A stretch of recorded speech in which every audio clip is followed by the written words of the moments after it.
kita lagi sepoi-sepoi ombak-ombak gimana di angin-angin gitu. Assalamualaikum warahmatullahi wabarakatuh.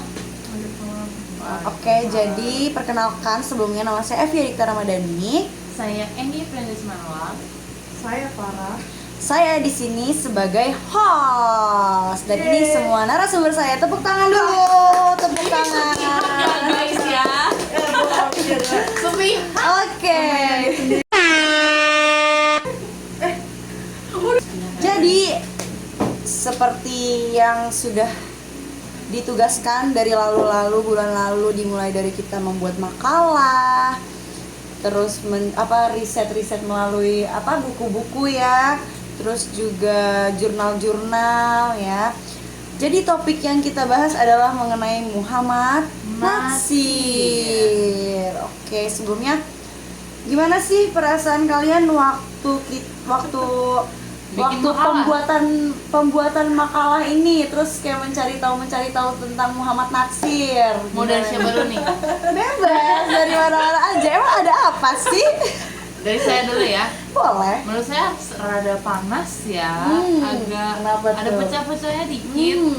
Karena ya ada miskom lah dikit antara Farah dan Ita ya. Wow, di spill ya.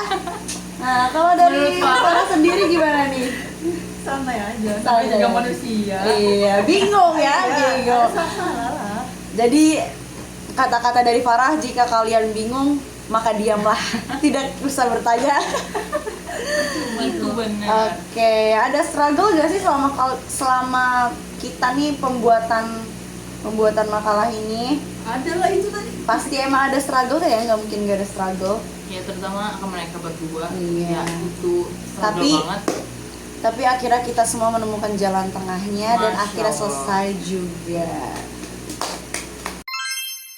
Oke, kita masuk ke segmen pertama. Topiknya itu mengenai latar belakang dan kehidupan awal tokoh yang kita cari. Nah, menurut kalian nih, Muhammad Natsir itu tuh siapa sih dan latar belakangnya dia tuh gimana? Mau mulai dari siapa nih? Bebas. Wow. Tadi kekat karena ada yang menelpon. Jidat.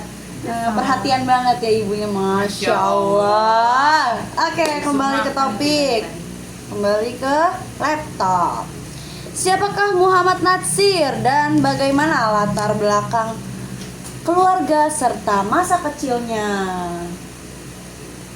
Jadi menurut saya Muhammad Natsir itu adalah orang yang penting atau tokoh, termasuknya tokoh nasional di bidang politik, agama, Islam. Betul. Iya. Itu kan tadi si Natsirnya nih, si Muhammad Natsir. Nah, masa kecilnya Muhammad Natsir tuh gimana sih kira-kira? Menurut yang sudah kita dapat nih, sosok Muhammad Natsir kecil tuh dia sosok yang seperti apa? Setahu saya Natsir itu tuh anaknya dari kecil tuh udah terinspirasi sama yang namanya yang di bidang religius. Dia udah sering ikut ngaji sana sini, terus jadi penokoh juga udah pernah di usia remajanya dia. Dari kecil, jadi dia beranjak dewasa dia semakin mendalami agama Islam itu di dalam hidupnya dia gitu. Oke, siapakah Muhammad Natsir dan bagaimana latar belakang keluarga serta masa kecilnya? Wow.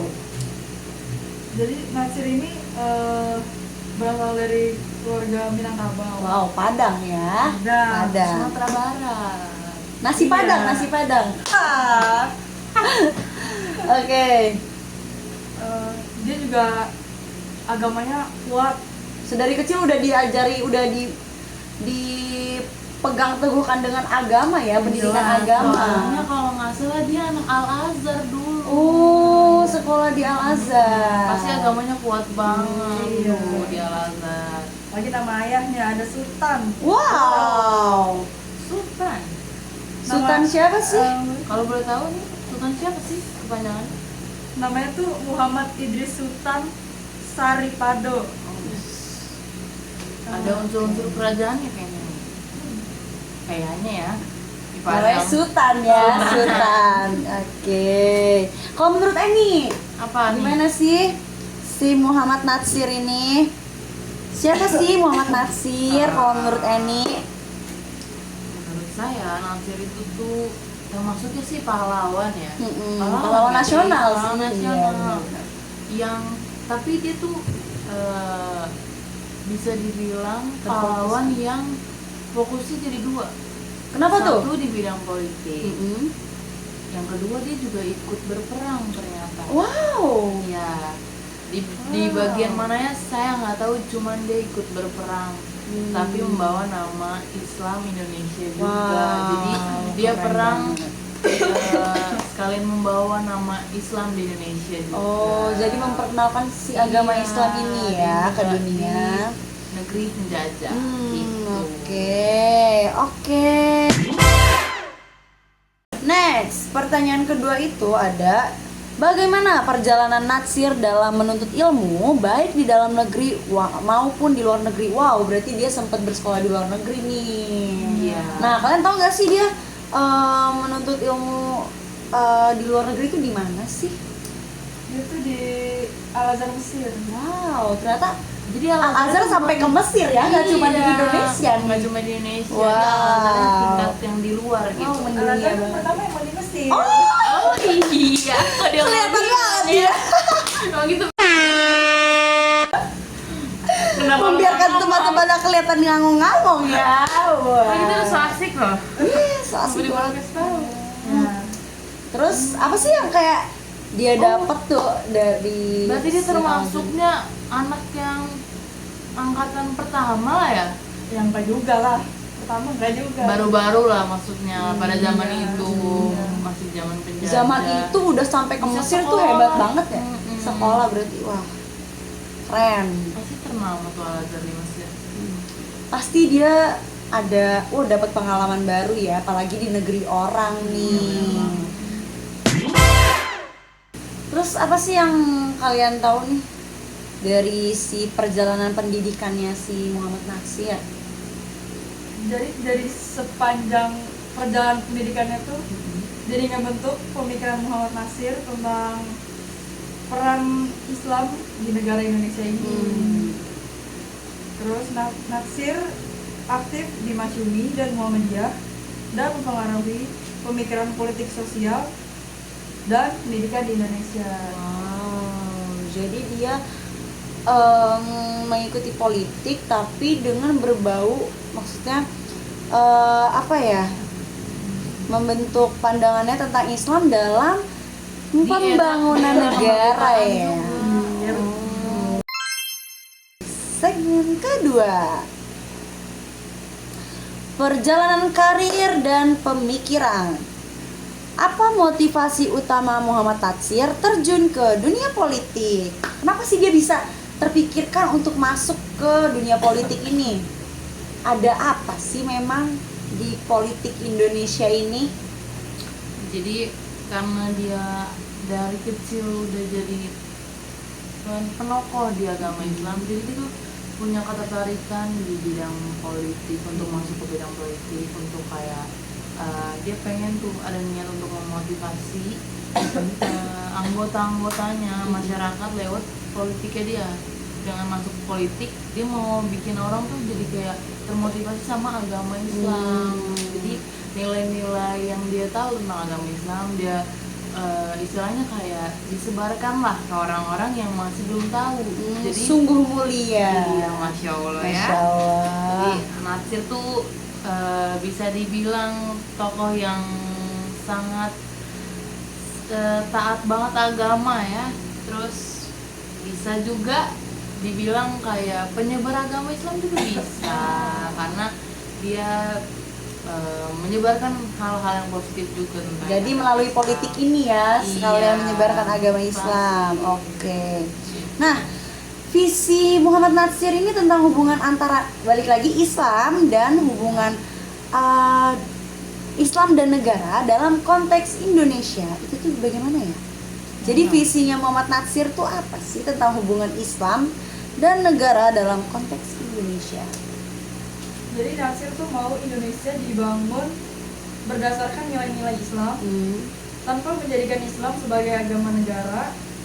Terus dia juga menginginkan negara yang mengedepankan prinsip-prinsip Islam seperti keadilan dan musyawarah, sambil tetap menghormati keberagaman dan kebebasan beragama. Oke, seperti yang kita tahu nih teman-teman, Indonesia itu beragam banget agamanya, Banyak banget. sukunya, budayanya dan lain-lainnya. Apalagi agama di Indonesia itu, ya itu nggak cuma Islam. Iya, ada 6. Betul, ada 6 agama. Apa aja sih agamanya tuh? Ada agama Islam, ada agama Kristen, Protestan, Katolik, Buddha, Konghucu, Hindu.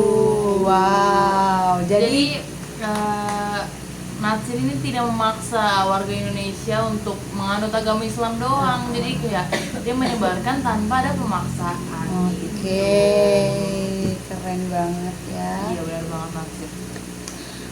Balik lagi nih, tadi ada menyebutkan Partai Masyumi. Nah, apa saja sih pencapaian penting Natsir saat menjadi tokoh utama di Partai Masyumi? Wow. Kalau yang saya tahu sih termasuknya pencapaian tuh PBB. PBB itu Perserikatan Bangsa-Bangsa. Gitu. Jadi Natsir tuh diterima di PBB. Oke. Itu Indonesianya ya, Indonesia. Indonesia. Jadi ada perundingan Irian Barat juga, itu Indonesia dan Belanda melakukan perundingan pertama kali di Irian Barat. Mengenai Irian Barat. Iya, itu salah satunya lah pencapaian di Partai Masyumi-nya Natsir. Gitu. Pertanyaan selanjutnya nih. Apa sih, pasti nih setiap perjalanan itu punya tantangan ya. Pasti ada banget. tantangannya. Kita aja bikin makalah ini ada aja tantangannya ya. Sangat berat. Sangat berat. Iya. Nah, apa tantangan yang dihadapi Mas Yumi khususnya dalam dinamika politik Indonesia saat itu? Tantangannya apa sih? Dan itu karena pada zaman itu banyak partai-partai, jadi ada persaingan antar partai. Terjadilah konflik-konflik. Iya. Oke. Terus juga ada krisis internal. Juga terjadi ketegangan dengan Soekarno karena berbeda pandangan soal demokrasi parlementer dan demokrasi terpimpin. Kalau yang itu saya nggak tahu ya. Jadi Sangat malah jauh. tahu. Itulah. Memang pasti setiap partai itu mempunyai pemikirannya mereka masing-masing, benar nggak sih? Iya. Jadi karena tidak satu pemikiran dan mungkin tidak ada jalan tengahnya, jadinya terjadilah Ribut-ribut seperti dikit itu. lah. Iya, itu udah hal biasa. Iya, udah hal Iya, biasa. Manusia. Nggak usah dinotis lagi ya, nggak usah dinotis Santai lagi ya aja. tadi. Udah, next. Oke, warisan dan relevansi. Wow, topiknya. Apa sih warisan terbesar nih yang ditinggalkan Muhammad Natsir bagi bangsa Indonesia? Peninggalannya tuh apa sih?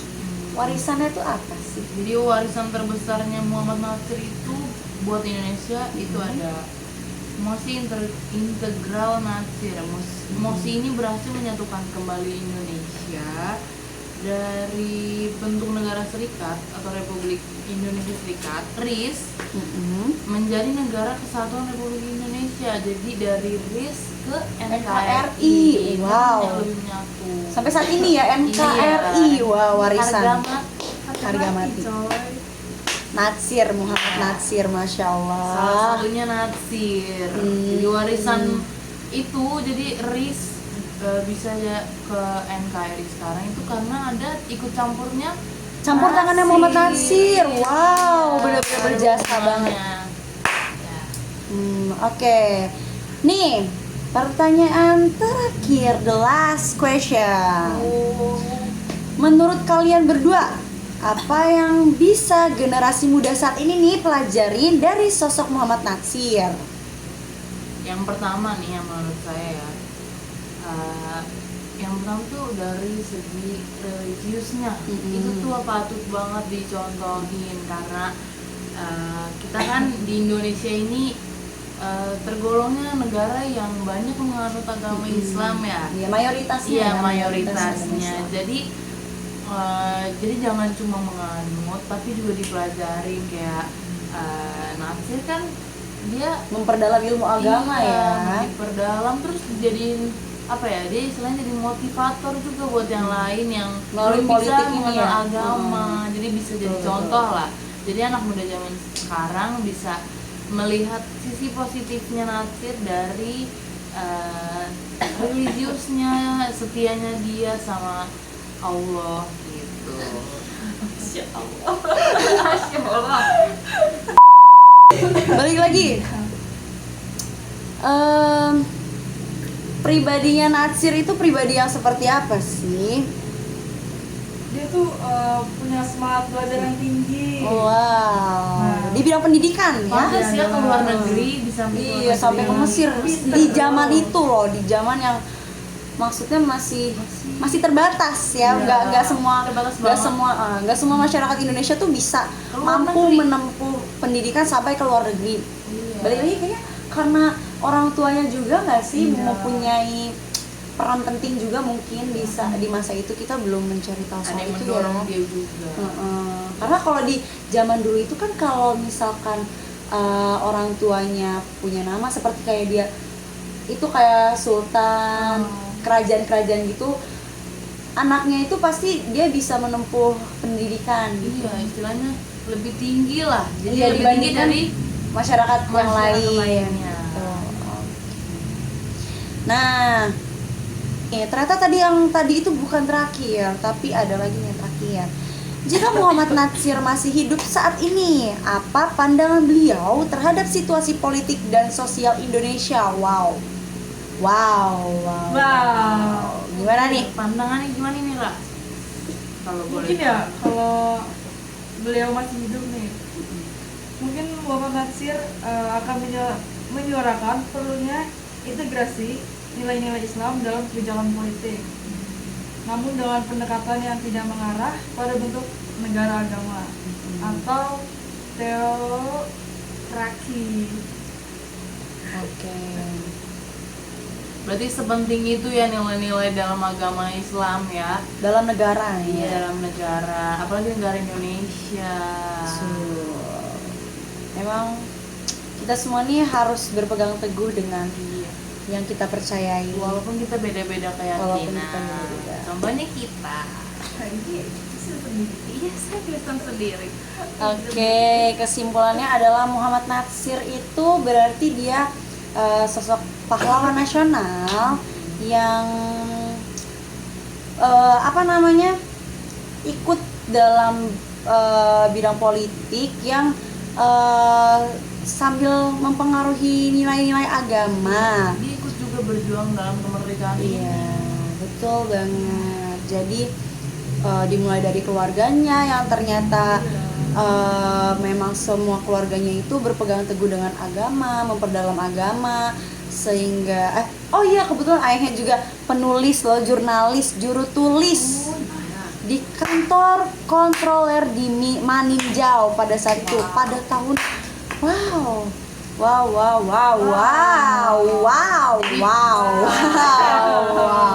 Pantes ya Natsir bisa sekolah ke luar Iya. negeri karena bapaknya juga penulis pada saat itu. Emang peran orang tua itu juga penting sih untuk anak-anaknya, jadi mereka bisa termotivasi buat bisa seperti mereka atau bahkan bisa lebih gitu. Melebihi pendidikan orang tuanya. Iya. Setuju. Jadi cukup segitu aja dari kita tentang Natsir, Muhammad Natsir. Ya kesimpulannya seperti tadi yang itu sampaikan. Jadi Perjuangannya dia di negara kita ini yang pendidikannya. sambil dipengaruhi dengan nilai-nilai agama ya, yang pastinya. Ya, yang bisa dicontoh nih untuk masyarakat muda. Ingat nih, ingat kita mendapatkan warisan dari Muhammad Natsir sampai saat ini, NKRI. Harga mati. Rar. Udah freak banget ya nih. Kayaknya kita tutup aja deh. Oke. S For sejarah. Oke, sekian dari kami. Kurang lebihnya mohon maaf. Wassalamualaikum warahmatullahi wabarakatuh.